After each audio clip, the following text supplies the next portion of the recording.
Senetiin Ameerikaa aangoo waraana Tiraamp to'achuu dadhabuun waraanni akka itti fufu murtaa'eera. Waraanni Ameerikaa Israa'elii fi Iraan gidduutti taasifamaa jiru marsaa balaa guddaa qabu keessa seeneera. Waashingten keessatti ukkaamsi siyaasaa kufaatii fi dhiibbaa waraanaa guutuu baha giddu galeessaa keessatti cimee itti fufeera.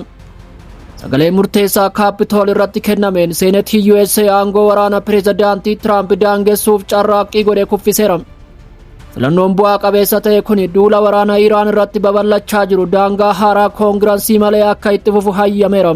Sagaleen kun harka 53 haga 47 kan fashalaa'e yoo ta'u, wallabdee naannichaa babal'isuun Ameerikaa keessatti qoqqoodinsi gadi fagoon akka uumamu taasiseera.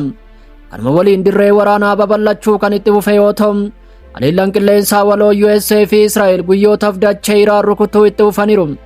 Humnoonni muummicha ministeeraa Israa'el Beniyaamin Netanyaahuu amanamoo ta'anis yeroo wal fakkaatutti taargeetti wal Libaanos keessa jiru rukutaa jiru. Kunis sodaa waraana naannoo bal'aa ta'e kaasuun ni yaadatama.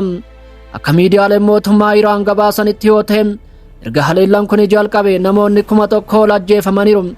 Akkasumas buufataalee waraanaa wiirtuu waraanaa fi qabeenyi humna galaanaa haleellaa itti fufiinsa qabu jala seenuun isaanii ni yaadatama. Waraanni gara galaana Hindiittis babal'achuun waraanni USA doonii humna galaanaa Iraan galaana Hindii keessatti liqimsiisuu himeera. Dooniin kun Iris Deenaa jedhamuun kan beekamtu yoo ta'u, humni galaana Sri Lankaa namoota 32 lubbuun hafan osoo hin baraarin dura balaa kana arguu beeksiseera. Daloonni USA erga wallabdeen kun ka'ee booda yoo xiqqaate dooniiwwan Iraan 20 rukutamuu himaniiru. Kunis dandeettii humna galaanaa Iraan cimaa ta'e laaffisuuf tattaaffii godhamaa jirudha. Iraan gama isheen dooniiwwan Ameerikaa 10 olii fi xiyyaarota hedduu barbadeessuu mirkaneessiteetti. Gama biraa miidiyaaleen mootummaa Iraan ibsa kennanii sirni gadda hoogganaa olaanaa Iraan Alii Khamenei harkifachuu mirkaneessaniiru. Khameneiin haleellaa marsaa jalqabaa irratti kan wareegame yoo ta'u, Teheraan keessatti gadda biyyaalessaa fi mirkanaa'uu dhabuu siyaasaa kaaseera.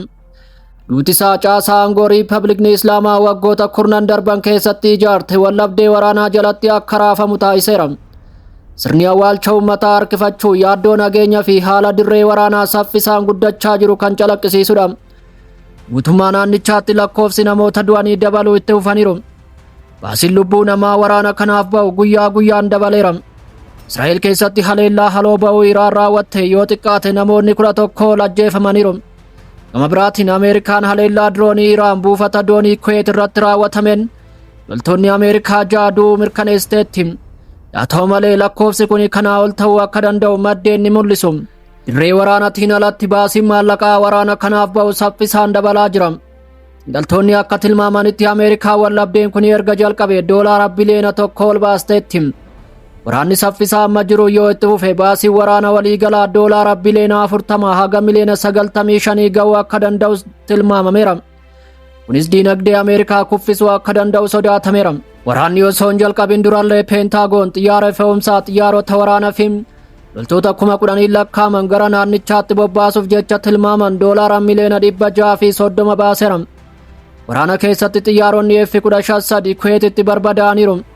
Kunis kasaaraa gara doolaara miliyoona 300 baasiseera.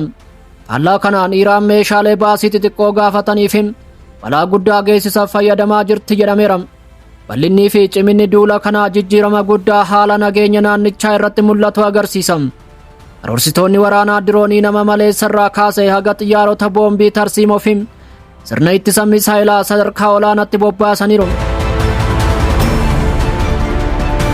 Wanti akka waraana xiyyeeffannoo qabuutti jalqabe saffisaan gara wallabdee guddaa gamtaa irra deebi'ee kaasuun gabaanni isaa addunyaa tasgabbii dhabsiisuu fi caasaa hoogganaa Iraan irra deebi'ee bocuu danda'utti guddachaa jira.